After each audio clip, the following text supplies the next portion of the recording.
It is now our honor to introduce Dean George Daley.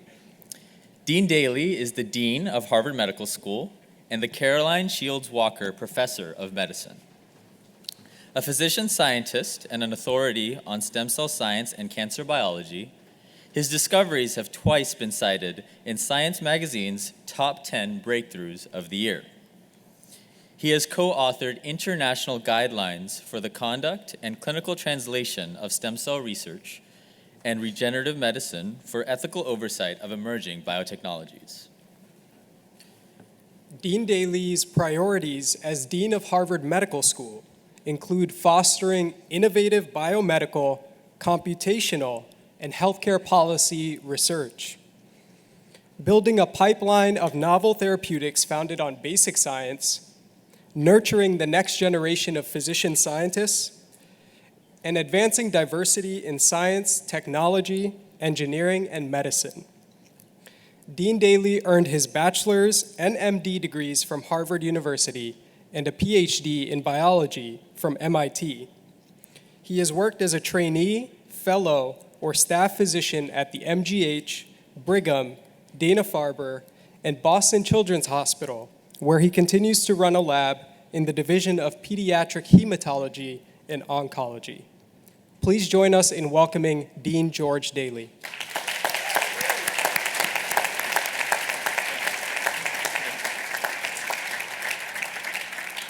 Wow.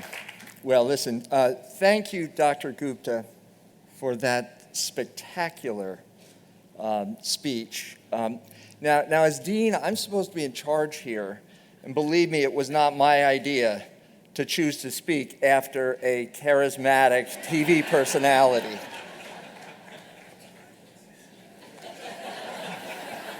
I'll have to talk to the organizers.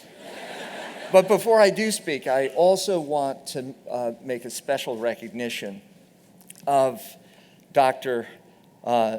Dean Edward Hundert for his remarkably dedicated service to Harvard Medical School and personally for his wise counsel to me. Please join me in thanking Dr. Hundert.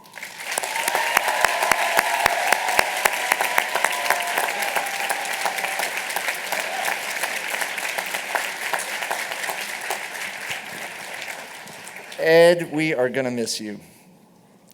Thank you, Nikki and Ahmed, and students, faculty, family, friends, good afternoon. Welcome. It's an honor to be here with you today. Now, some of you will have noted that I was late to the podium. It's because I rushed over here after attending our son's graduation from Harvard across the river. Some of you may have heard the shout out. So today, it's really especially meaningful for me, and I have a deeper appreciation for your special day here on the Quad. So class of 2023, let's just take a moment to acknowledge this triumphant milestone. You're becoming doctors today. Congratulations.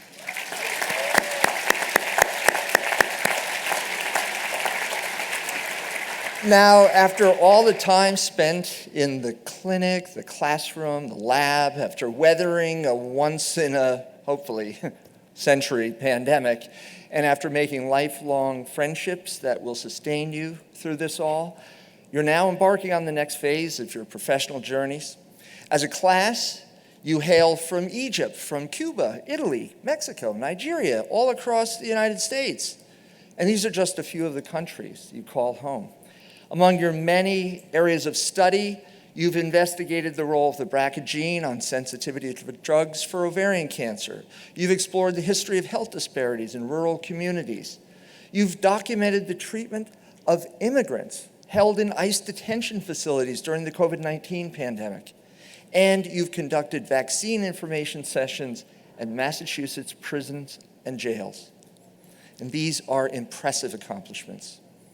Yet right now, you may be asking yourselves, with all the challenges facing medicine and healthcare, how am I, as an individual, going to funnel my accumulated knowledge and experience into making tangible differences as I go forward in my career?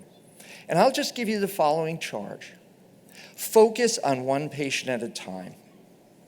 Ask yourselves, how can I best serve the patient right in front of me? Now, we can take inspiration from the careers of two revered Boston doctors, the late Paul Farmer, the former Collocatrones University professor and the chair of our Department of Global Health and Social Medicine, and Jim O'Connell, the president for the Boston Healthcare for the Homeless program and assistant professor here at Harvard. Now, Paul and Jim approached their work from two different perspectives, one global, one local, but they were both at their core doctors trying to relieve suffering, and both driven by a desire to do well by their patients one at a time. And many of you already know of Paul's legendary work.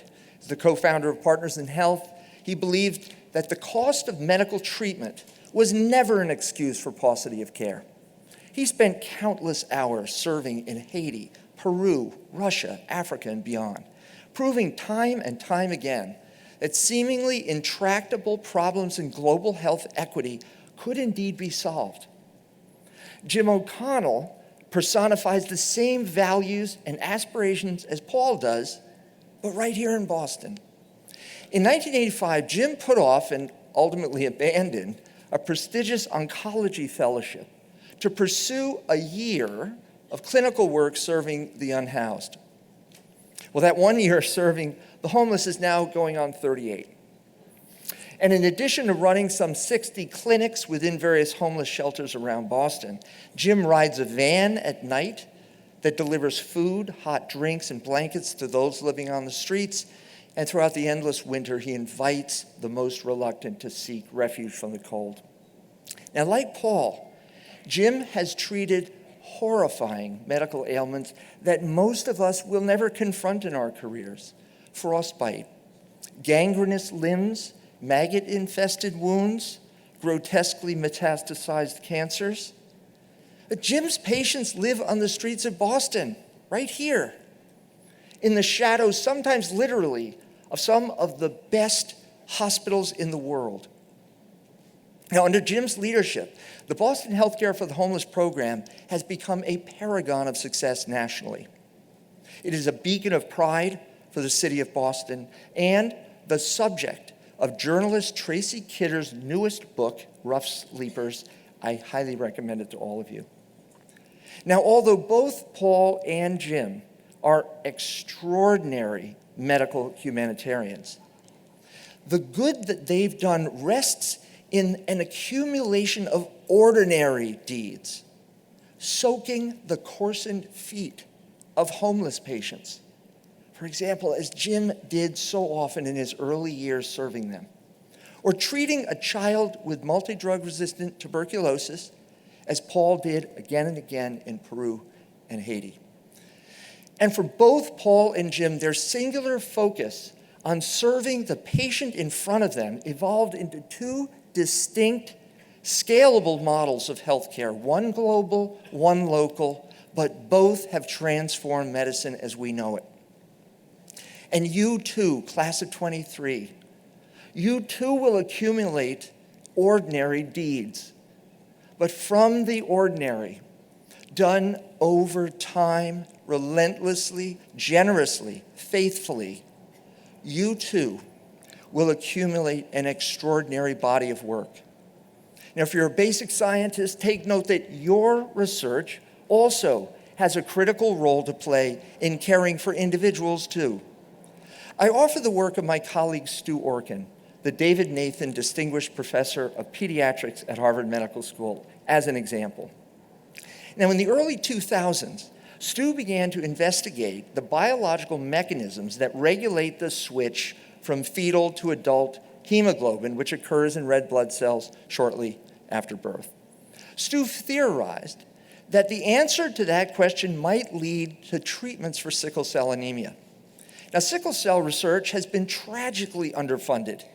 Even though it affects 100,000 individuals in the United States, most African Americans, as well as 20 million people in the rest of the world, sickle cell anemia shortens life expectancy by decades.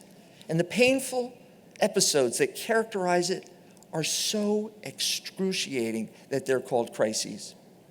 Now, over the past 2 decades, Stu and his trainees have demonstrated that blocking the BCL11A repressor effectively turns back the clock, restores fetal hemoglobin expression in adult red cells, and counteracts sickling.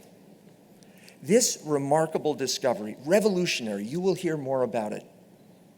It has spurred a renaissance in sickle cell research, and we are now on the brink of an FDA approval for a CRISPR-based cure for this devastating disease. Yes.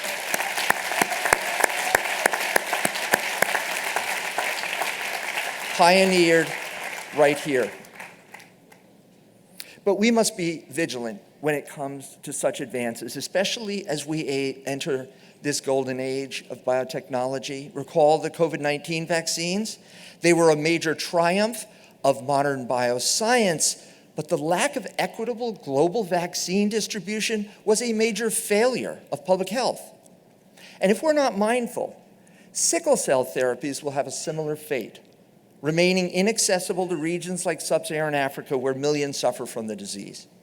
So as we hustle to create the therapies of tomorrow, and you will, we must remember that real people are awaiting those therapies all over the world, real people with families and hearts and ambitions.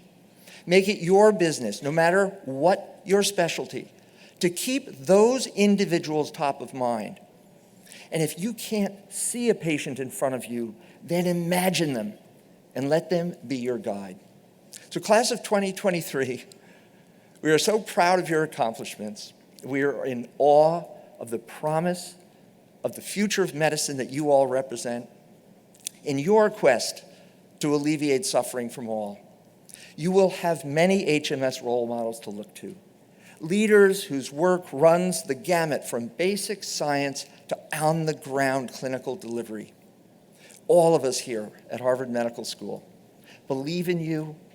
Can't wait to see what extraordinary changes transpire as a result of the many accumulated ordinary deeds. Thank you and congratulations again.